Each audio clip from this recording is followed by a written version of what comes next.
En vente depuis plusieurs années, la maison de Laetitia et de Johnny Hallyday, située à Marne-la-Coquette, n'a toujours pas trouvé preneur.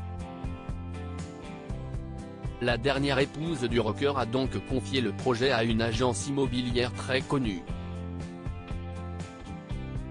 Si leur histoire d'amour a connu des hauts, elle a aussi encaissé beaucoup de bas.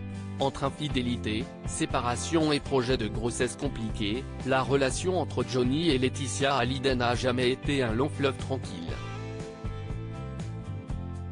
Et si est sans parler des nombreux problèmes que la veuve du taulier a connus avec Laura Smet et David Hallyday après le décès du rocker.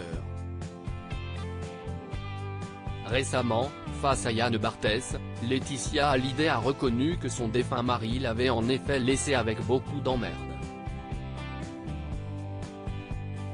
Heureusement, la maman de Jade et Joey peut désormais compter sur le soutien inconditionnel de son amoureux Jalil l'espère pour tourner la page, mais aussi sur l'héritage doré laissé par Johnny.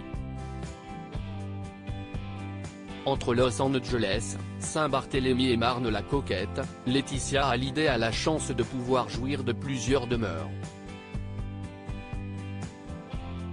Mais depuis 2018, si est sa villa située dans les Hauts-de-Seine que la mère de famille souhaiterait vendre afin de rembourser quelques dettes.